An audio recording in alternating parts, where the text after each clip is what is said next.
Welcome to ABC campus. आज हम introduction to accounting में आई कैप के जो मॉडल पेपर्स हैं फाइनेंशियल स्टेटमेंट्स के उसको सॉल्व कर रहे हैं। पोर्टल को ओपन करने के बाद आप नोटिस करेंगे कि हमारे पास क्वेश्चन नंबर 1 आ जाएगा सामने, और लेकिन हम ऑलरेडी क्वेश्चन 1 पर एक वीडियो बना चुके हैं, जिसको उस वीडियो का जो लिंक है वो इस वीडियो की डिस्क्रिप्शन में भी हम दे देंगे। और इसके अलावा इस पोर्टल को कैसे आपने इंस्टॉल करना है और यूज़ करना है, इसके ऊपर भी हम ऑलरेडी एक वीडियो बनाकर आप लोगों के साथ शेयर कर चुके हैं, तो उसको भी आप एक्सेस कर सकते हैं इस वीडियो की डिस्क्रिप्शन से। अब ये क्वेश्चन नंबर 2 आज हम सॉल्व करेंगे। सबसे पहले तो हम रिसोर्सेज की साइड को ज़रा ऑफ करेंगे। क्वेश्चन की रिक्वायरमेंट है कि हमने 31 दिसंबर 2020 पर प्रॉफिट और लॉस की स्टेटमेंट और स्टेटमेंट ऑफ फाइनेंशियल पोजीशन बनानी है। तो ये स्टेटमेंट अगर हम सामने रखें तो इसके बाद आप देख सकते हैं कि हमारे पास आंसर भी है और एक स्प्रेडशीट का पोर्शन भी है, जिससे हम कैलकुलेशंस कर सकते हैं। तो अगर हम आंसर की तरफ देखें फॉर्मेट, तो revenue cost of good sold, उससे ग्रॉस प्रॉफिट आएगा। सेलिंग एडमिन और डेप्रिसिएशन एक्सपेंस है अलग अलग। टिपिकली डेप्रिसिएशन एक्सपेंस बाकी एक्सपेंसेस में शामिल किया जाता है, लेकिन इस यहाँ पे जो फॉर्मेट दिया हुआ है उसमें डेप्रिसिएशन एक्सपेंस हमने सेपरेट रखना है। ऑपरेटिंग प्रॉफिट अदर इनकम इसमें ऐड होगी, फाइनेंशियल चार्जेस माइनस होंगे तो नेट प्रॉफिट आ जाएगा। उसके बाद स्टेटमेंट ऑफ फाइनेंशियल पोजीशन में हम प्रॉपर्टी प्लांट इक्विपमेंट और करंट एसेट्स में inventory receivable, provision for doubtful receivable, और फिर other receivable, prepayment, cash and bank balances, current assets का टोटल और टोटल एसेट्स देख रहे हैं। इक्विटी एंड लाइबिलिटी में टिपिकल इक्विटी पोर्शन है, नॉन करंट लाइबिलिटीज में सिर्फ लॉन्ग टर्म लोन, और करंट लाइबिलिटीज में नॉर्मल आइटम्स हैं लेकिन एक बैंक ओवरड्राफ्ट और current maturity of long term loan भी हमें नजर आ रहा है, विच मीन्स के लॉन्ग टर्म लोन का वो पोर्शन जो नेक्स्ट 12 मंथ्स के अंदर आपने पे करना है। तो ये टोटल स्टेटमेंट्स हमारे पास मौजूद हैं। इसकी तरफ हम बाद में आएंगे, पहले हमें क्वेश्चन को अंडरस्टैंड करना है और फिर एडजस्टमेंट्स को। तो क्वेश्चन में एक समराइज ट्रायल बैलेंस दिया हुआ है वेलवेट ट्रेडर्स का for the year ended 31 December 2020, property plant equipment और एक्यूमुलेटेड डेप्रिसिएशन। ओपनिंग दी हुई है क्योंकि ड्यूरिंग द ईयर की डेप्रिसिएशन अभी हमने चार्ज करनी होगी। उसके बाद इन्वेंट्री भी ओपनिंग गिवन है, trade receivable, prepayment, other receivables given है, कैश एंड बैंक बैलेंसेज हैं, प्रोविजन का बैलेंस 4890 दिया हुआ है। कैपिटल ड्राइंग्स और 14% लोन एक दिया हुआ है। Trade and other payables, revenue purchase, selling and distribution expense, admin expense, rent income और इंटरेस्ट ऑन बैंक ओवरड्राफ्ट। जिस तरह हम यहाँ पर देखें तो देखें सेलिंग और एडमिन एक्सपेंस तो आ रहे हैं, लेकिन डेप्रिसिएशन एक्सपेंस ऑलरेडी नहीं आ रहा, तो वो आगे जाकर एडजस्टमेंट से हमने रिकॉर्ड करना होगा। क्वेश्चन में सर्टन एडजस्टमेंट्स हैं, और हमारा जो पहला स्टेप किसी भी क्वेश्चन को सॉल्व करने के लिए होना चाहिए आफ्टर रीडिंग द क्वेश्चन, वो होना चाहिए कि हम इन एडजस्टमेंट्स को अपने पास प्रॉपरली रिकॉर्ड कर लें। ये आप ऑन पेपर भी कर सकते हैं, और यहाँ पर वीडियो में शो करने के लिए मैं आपके लिए इसको एक्सेल में जो शीट हमारे सामने इसके ऊपर करूंगा, लेकिन एक आई कैप के एग्जाम में जो आपको रफ शीट मिलती है पेपर पे, उस पर भी आप कर सकते हैं। तो सबसे पहले क्वेश्चन में बताया हुआ है कि कॉस्ट ऑफ क्लोजिंग इन्वेंट्री जो है 9 to 600,000 है। तो क्लोजिंग इन्वेंट्री की हम एडजस्टमेंट रिकॉर्ड कर देते हैं।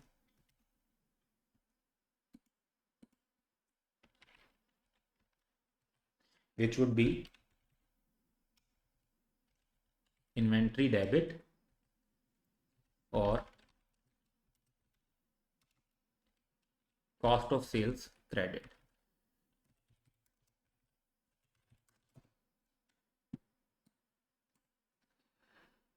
इसके बाद उन्होंने कहा जी physical inventory count revealed that goods costing 2850 were returned by a credit customer for which no entry has been made. तो गुड्स वापस हुई हैं लेकिन उनके लिए कोई एंट्री नहीं पास की गई। These goods were sold for ₹3.3 million on credit in last week of December 2020। इसका मतलब है कि सेल रिटर्न को हमने अभी तक रिकॉर्ड नहीं किया, तो सेल रिटर्न को अब रिकॉर्ड कर लेते हैं।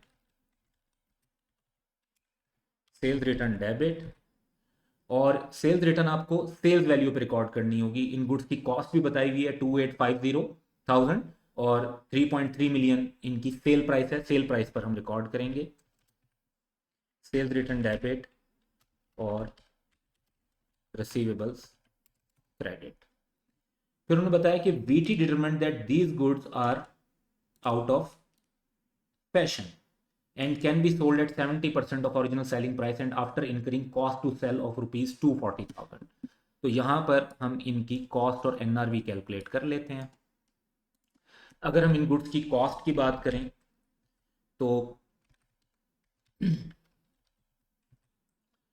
कॉस्ट तो क्वेश्चन में बताई हुई है 2850। एनआरवी की बात करें तो एनआरवी बनेगी नॉर्मल सेलिंग प्राइस 3300, 70% पर सेल हो सकती हैं, लेकिन 240 की कॉस्ट टू सेल लगानी पड़ेगी। तो एनआरवी बनती है 2070। इसका मतलब है कि राइट डाउन कितने से करना पड़ेगा? राइट डाउन करना पड़ेगा, क्योंकि एनआरवी कम है तो 780 से राइट डाउन करना पड़ेगा। अब राइट डाउन की जो एंट्री होती है वो जो हमारी इन्वेंट्री की एंट्री होती है उसका अपोजिट होगी, यानी कि कॉस्ट ऑफ सेल्स डेबिट हो जाएगी और इन्वेंट्री क्रेडिट हो जाएगी। ये पहली एडजस्टमेंट हो गई। इसके बाद सेकंड एडजस्टमेंट देखते हैं कि prepayment includes fire insurance premium of 1.8 million for sales office. The annual policy is valid up to 31 May 2021, जबकि हमारा ये रेंट जो है वो 31 दिसंबर 2020 है। तो 5 महीने प्री पेमेंट में 1.8 मिलियन शामिल है, जबकि सिर्फ 5 मंथ्स का प्री पेमेंट होना चाहिए। 7 मंथ्स की अमाउंट जो है वो हमें बनानी चाहिए यहाँ पर एक्सपेंस, क्योंकि वो प्री पेमेंट नहीं रही, वो यूज हो चुकी है। तो इसको हम अकॉर्डिंगली रिकॉर्ड करेंगे। तो क्योंकि हमने प्री पेमेंट को ख़त्म करना है, 7 मंथ की अमाउंट कितनी बनेगी? प्री पेमेंट है जी 1.8 मिलियन की, 7 मंथ की amount out of annual 12 months 1050 की बनती है। तो प्री पेमेंट को 1050 से क्रेडिट करेंगे और एक्सपेंसेस को 1050 से डेबिट करेंगे। अब कौन से एक्सपेंस? क्योंकि इसमें लिखा हुआ है कि ये सेल्स ऑफिस की जो है एक्सपेंडिचर है, तो हम ये चीज़ सेलिंग एक्सपेंस में रिकॉर्ड करें। इसके बाद थर्ड एडजस्टमेंट में आते हैं कि on 1 June a machine was given at a quarterly rent of 570,000 receivable in arrears. तो एरियर्स में पैसे मिलने हैं, एरियर्स में जब पैसे मिलने हैं तो एक रिसीवेबल हमें रिकॉर्ड करना होगा, और वो रिसीवेबल अकॉर्डिंगली हम रिकॉर्ड कर लेते हैं, यानी रेंट रिसीवेबल डेबिट और रेंट इनकम क्रेडिट। अब अमाउंट कितनी होगी वो देखते हैं। तो एक क्वार्टर के 570 हैं। पहला क्वार्टर अगर आप देखें तो जून से स्टार्ट होगा, जून जुलाई अगस्त। सेकेंड क्वार्टर सितंबर अक्टूबर नवंबर, और थर्ड क्वार्टर दिसंबर स्टार्ट होगा। अब दिसंबर का एक महीना गुजर चुका है और हमें उसका रिसीवेबल रिकॉर्ड करना है। तो क्वार्टरली रेंट अगर 570 है तो हम कैलकुलेशन कर सकते हैं कि हमें उसमें से एक महीने का रेंट ड्यू हो चुका है, तो हमें 190 की इनकम बनानी होगी। तो 190 की इनकम रिकॉर्ड करेंगे और पैसे क्योंकि बाद में मिलने हैं तो 190 का रिसीवेबल रिकॉर्ड हो जाएगा। इसके बाद एडजस्टमेंट नंबर 4 पर आते हैं। एडजस्टमेंट नंबर 4 में उन्होंने बताया है कि लोन वाज एक्वायर्ड ऑन 1 मार्च 2020, यानी ड्यूरिंग द ईयर ही हमने एक्वायर किया है, और principal is payable in 6 equal annual portion along with interest on 28 February of each year. यानी पहला इंटरेस्ट भी पे नहीं हुआ और उसके बाद ये कि इसकी 6 इक्वल एनुअल इंस्टॉलमेंट में पे होना है। तो एक तो ये पता चलता है ये लोन जो ऊपर दिया हुआ है 14% लोन 52500 का, इस पर रेट 14% है। इस लोन पर हमें इंटरेस्ट रिकॉर्ड करना है और ये लॉन्ग टर्म लोन है, तो इंटरेस्ट जो है वो फाइनेंस कॉस्ट में डेबिट होगा। अब इंटरेस्ट रिकॉर्ड करते हैं 52500, 14% रेट है, और मार्च में क्योंकि लोन लिया है, मार्च से दिसंबर तक 10 मंथ्स का टाइम बनता है, तो 6125 का इंटरेस्ट एक्सपेंस रिकॉर्ड होगा। और क्योंकि ये इंटरेस्ट अभी तक पे नहीं हुआ तो इंटरेस्ट पेबल क्रेडिट हो जाएगा सेम अमाउंट से। फर्दर क्योंकि ये लोन बताया हुआ है कि 6 इक्वल एनुअल इंस्टॉलमेंट्स में पे होना है, तो इसका मतलब है कि इस लोन में से हमें कुछ पोर्शन करंट में शो करना है। तो करंट में जो शो करना होगा, लॉन्ग टर्म लोन को कम कर देंगे और करंट पोर्शन को क्रेडिट करके बढ़ा देंगे। कितनी अमाउंट बढ़ाएं? टोटल लोन है 52500 का, अगले एक साल में जो पे होना है वो पे होना है 6 पोर्शन 8750। तो हमें लॉन्ग टर्म लोन को 8750 से कम करके करंट पोर्शन में 8750 रिकॉर्ड करने होंगे। इसके बाद उन्होंने डेप्रिसिएशन दी हुई है कि डेप्रिसिएशन चार्ज करनी है हमने रिड्यूसिंग बैलेंस मेथड पे प्रॉपर्टी प्लांट इक्विपमेंट 10% पर, प्रॉपर्टी प्लांट इक्विपमेंट में एक आइटम 118 मिलियन का शामिल है जो कि 1 अगस्त को लिया था। अब यहाँ पर जो हमारी डेप्रिसिएशन की कैलकुलेशन है उसको ज़रा हमें केयरफुली हैंडल करना पड़ेगा। तो डेप्रिसिएशन की कैलकुलेशन लेते हैं सबसे पहले कि एक हम वो एसेट जो एडिशन हुआ है, अब एडिशन जो हुआ है जिस एसेट का वो 18 मिलियन का है यानी 18,000, इस पर रेट होगा 10%। क्योंकि ये पहला ही साल है तो इसमें तो कोई क्यूमुलेटिव डेप्रिसिएशन लेस नहीं होगी रिड्यूसिंग बैलेंस मेथड के लिए इस न्यू एसेट पर, लेकिन इसकी डेप्रिसिएशन जो हमें चार्ज करनी है, क्योंकि ये देखें क्वेश्चन में बताया हुआ है कि 1 अगस्त 2020 को लिया है, तो अगस्त से लेकर हमारे पास इसका जो टाइम बनता है अगस्त, सितंबर, अक्टूबर, नवंबर, दिसंबर, 5 महीने का टाइम बनता है। इस पर 5 महीने की डेप्रिसिएशन चार्ज करेंगे जो कि बनेगी 750। जो अब बाकी एसेट्स हैं उनकी डेप्रिसिएशन कैलकुलेट करते हैं। अब बाकी एसेट्स में देखें कि कॉस्ट दी हुई है 97500, एक्यूमुलेटेड डेप्रिसिएशन दी हुई है 26250। तो पहले तो हम इसमें 97500 कॉस्ट, इसमें से 18,000 का जो न्यू एसेट है वो माइनस कर दिया क्योंकि उसकी हम ऑलरेडी डेप्रिसिएशन ले चुके हैं।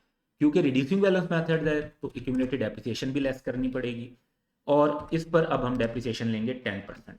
इस पर क्योंकि पूरे 12 महीने की डेप्रिसिएशन होगी तो अगर आपने करना भी है तो 12/12 करेंगे, तो ये बनेगी 5325। अब इन दोनों को अगर हम टोटल कर लें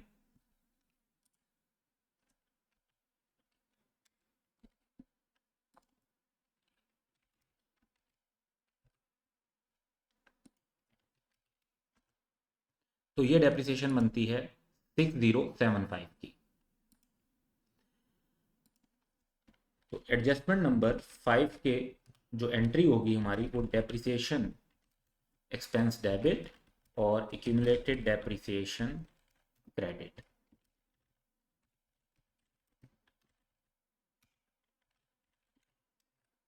अमाउंट 6075। इसके बाद क्वेश्चन में 6 में बताया है कि cash at bank balances include cash in hand of 1490,000, जबकि ऊपर जो कैश एट बैंक बैलेंस था वो क्रेडिट में दिया हुआ है। क्रेडिट का मतलब है कि ये चीज़ बैंक ओवरड्राफ्ट है। तो अब ये बताया कि इसमें हमारा कुछ ना कुछ कैश का बैलेंस भी है, तो कैश इन हैंड जब रिकॉर्ड करेंगे 1490 तो बैंक ओवरड्राफ्ट बढ़ जाएगा 1490। अच्छा, बढ़ क्यों जाएगा? क्योंकि देखें इसका मतलब है कैश इन हैंड को बैंक ओवरड्राफ्ट में से माइनस किया हुआ था। बैंक ओवरड्राफ्ट क्रेडिट है, उसमें से डेबिट वाली चीज माइनस होकर शो हो रही होगी, तो अब वो माइनस जब रिवर्स होगा तो बैंक ओवरड्राफ्ट बढ़ जाएगा। उसके बाद है it is decided that receivable of 1.2 million should be return of, तो ये लास्ट एडजस्टमेंट है। अब बैड डेट राइट ऑफ करने हो तो एंट्री है बैड डेट एक्सपेंस डेबिट और receivables credit, and that allowance for doubtful debt को डिक्रीज करना है 4.5 मिलियन पे। बैड एंड डाउटफुल डेट का जो एक्सपेंस है वो एडमिन एक्सपेंस में रिकॉर्ड होगा, यानी बैड डेट एक्सपेंस जो है ये क्वेश्चन ने बता दिया कि एडमिन है, और इसका जो डाउटफुल डेट है उसको ऑलरेडी जो हम देखते हैं तो प्रोविजन जो दी हुई है क्वेश्चन में वो 4890 की दी हुई है। अब वो कह रहे हैं कि इसको कम करके 4.5 मिलियन पे ले आए तो एक्सपेंस कम हो जाएगा। 4890 से कम करके 4500 करना है, 300 से एक्सपेंस कम होगा और 390 से ही हमारा जो अलाउंस है या जिसे हम प्रोविजन कहते हैं ये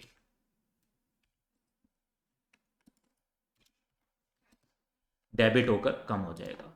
अब ये हमारी सारी जो एडजस्टमेंट थी वो हमारे सामने आ गई, और अब इफेक्ट ये होगा कि हमने इसकी बेस पर अपने क्वेश्चन को फाइनली सॉल्व करना है। तो सबसे पहले हम 1 बाय 1 अगर जाएं तो सबसे पहले रेवेन्यू की फिगर पे बात करते हैं। अब रेवेन्यू की फिगर में बहुत सारे ऑप्शन आ रहे हैं, लेकिन अगर आप ट्रायल को देखें और अपनी एडजस्टमेंट को देखें तो ट्रायल में आप देखेंगे कि रेवेन्यू आपको ये नज़र आ रहा है 543300, तो ये एक अमाउंट तो है ही है, लेकिन साथ ही क्योंकि सेल्स रिटर्न भी है तो सेल्स रिटर्न की वजह से रेवेन्यू कम होगा, तो जहाँ पे 3300 माइनस हो रहा है इसको पिक करें। कॉस्ट ऑफ गुड सोल्ड की बात करें तो इसमें इन्वेंट्री 102,900 की आएगी, परचेजेस 449,400 की आएंगी। तो ये हमें दो चीज़ें तो नज़र आ रही हैं। अच्छा, उसके बाद अगर आप कॉस्ट ऑफ सेल्स पर इफेक्ट देखें ना, तो कॉस्ट ऑफ सेल्स पर जो नेट इफेक्ट बनता है वो बनता है 92600। ये क्रेडिट होना है यानी क्लोजिंग इन्वेंट्री, और फिर राइट डाउन का इफेक्ट अगर आप लें तो 780, ये 91820 बनता है। तो 91820 के साथ जो हमारे पास क्लोजिंग इन्वेंट्री की फिगर है वो 460480 आती है। यानी हमने इस अमाउंट को भी यूज़ कर लिया और इस अमाउंट को भी यूज़ कर लिया। जो जो अमाउंट हम यूज़ करते जा रहे हैं उसे बोल्ड करते जा रहे हैं, एंड में देखिएगा सारी अमाउंट बोल्ड होती जाएंगी और कोई भी चीज़ मिसिंग नहीं रहेगी। अब अगर हम रेवेन्यू में से कॉस्ट ऑफ सेल्स को माइनस करें तो हमारे पास ग्रॉस प्रॉफिट की फिगर आ जाएगी 79520, कैलकुलेटर पे कर लेंगे। नेक्स्ट सेलिंग एक्सपेंस है, क्वेश्चन में सेलिंग एक्सपेंस 33750 के दिए हुए हैं, और एक सेलिंग एक्सपेंस हमने रिकॉर्ड किया था यहाँ पे देखें 1050 का। तो सेलिंग एक्सपेंस में 1050 जब ऐड करेंगे तो ये 34,800 की अमाउंट आ जाएगी। फिर एडमिन एक्सपेंस की बात करें तो देखें एडमिन एक्सपेंस में एक तो हमारे पास ये बेड डेट 1200 के रिकॉर्ड होने, और एक डाउटफुल डेट की वजह से 390 से क्रेडिट भी होना है, तो ये माइनस होगा 390। तो एडमिन एक्सपेंस 22380 के दिए हुए हैं, इसमें से 1200 हमारा ऐड होना है, 390 माइनस होना है। 1200 ऐड और 390 माइनस, तो ये पिक करेंगे। उसके बाद डेप्रिसिएशन एक्सपेंस देखें तो डेप्रिसिएशन एक्सपेंस 6075 का है, जो कि हमने यहाँ पर ये कैलकुलेट भी किया था। तो 6075, तो ये 5325 और 750 मिलाकर ये बना। फिर अब आप ग्रॉस प्रॉफिट में से सेलिंग एडमिन और डेप्रिसिएशन एक्सपेंस माइनस करें तो आपके पास ऑपरेटिंग प्रॉफिट आ जाएगा 15455। नेक्स्ट अदर इनकम की बात करें तो रेंट इनकम आ रही है 1140 की, लेकिन रेंट इनकम मजीद भी क्रेडिट होनी है 190 से। तो मजीद क्रेडिट होने से रेंट इनकम बढ़ जाएगी, जहाँ पे 190 ऐड हो रहा होगा हम उसको पिक करते हैं। फाइनेंशियल चार्जेस की बात करें तो इंटरेस्ट ऑन बैंक ओवरड्राफ्ट 1350 का ट्रायल बैलेंस में दिया हुआ है, और उसके बाद हमने फाइनेंस कॉस्ट रिकॉर्ड करनी है 6125 की, जिससे 1350 प्लस 6125 7475 आ जाएगा। ऑपरेटिंग प्रॉफिट में आपने अदर इनकम को ऐड करना है, फाइनेंशियल चार्जेस को माइनस करना है, तो आपके पास नेट प्रॉफिट आ जाएगा 9310। यही नेट प्रॉफिट आपने इक्विटी के पोर्शन में भी लिख देना है। तो जब आप इक्विटी के पोर्शन में भी लिख देंगे तो नेक्स्ट हमारे पास अब आ गया प्रॉपर्टी प्लांट इक्विपमेंट। अच्छा, प्रॉपर्टी प्लांट इक्विपमेंट की बात करें तो देखें property plant equipment 97500, accumulated depreciation 26250 की उसमें से माइनस होगी, जो ये दो फिगर्स तो ट्रायल बैलेंस में दी हुई है। उसके अलावा मजीद एक्यूमुलेटेड डेप्रिसिएशन 6075 की क्रेडिट होगी, जिसका मतलब है कि ओवरऑल जो हमारा इफेक्ट बनेगा वो ये बनेगा कि हमने देखें कॉस्ट माइनस जो पहले एक्यूमुलेटेड डेप्रिसिएशन है माइनस जो अब मजीद एक्यूमुलेटेड डेप्रिसिएशन है, तो 65175 की फिगर हम पिक कर लेंगे। इन्वेंट्री की बात करें तो देखें जिस तरह कॉस्ट ऑफ सेल्स को हमने नेट किया था, इन्वेंट्री में भी देखें तो इन्वेंट्री 92600 से डेबिट होनी है और उसके बाद 780 से माइनस होनी है। तो ये दोनों एडजस्टमेंट क्लोजिंग इन्वेंट्री की हमारे पास ये 780 से ये डेबिट हो रही है और यहाँ पर इन्वेंट्री क्रेडिट कर रहे हैं। इसके बाद ट्रेड रिसीवेबल की बात करें तो क्वेश्चन में हमें ट्रेड रिसीवेबल्स दिए हुए हैं 127050 के, और दो जगह पे रिसीवेबल का इफेक्ट आ रहा है। एक तो आप ये देखें कि रिसीवेबल सेल्स रिटर्न की वजह से 3300 से क्रेडिट हो रहे हैं, कम हो जाएंगे, और फिर बैड डेट राइट ऑफ होने की वजह से 1200 से क्रेडिट हो रहे हैं, ये भी कम हो जाएंगे। तो ऐसा ऑप्शन देखते हैं इसमें 3300 भी माइनस हो रहे हैं और 1200 भी माइनस हो रहे हैं, ये पिक कर लेंगे। प्रोविजन की अगर बात करें तो देखें प्रोविजन 4890 की ट्रायल बैलेंस में गिवन है, और फिर हमने डेबिट की है 390 से। तो 390 से डेबिट करने के बाद ये नेट 4500 पर आ जाएगी, जो कि क्वेश्चन की रिक्वायरमेंट की थी। इसके बाद अगर हम बात करें अदर रिसीवेबल्स की, तो अदर रिसीवेबल क्वेश्चन में दिए हुए हैं 720 के, लेकिन एक रेंट रिसीवेबल भी है 190 का, तो इसको भी ऐड कर देना चाहिए। इसको भी ऐड करें तो 720 प्लस 190, ये हमारे पास 910 की अमाउंट आ जाएगी। प्रीपेमेंट्स की बात करें तो प्रीपेमेंट्स क्वेश्चन में दी हुई हैं ट्रायल बैलेंस में 2340 की, और फिर हमारी एक एडजस्टमेंट में प्रीपेमेंट 1050 से क्रेडिट होकर कम हो जाएंगी। तो हम देखेंगे किस में 1050 कम हो रहे हैं, तो ये नेट हमारा आंसर 1290 आ जाएगा।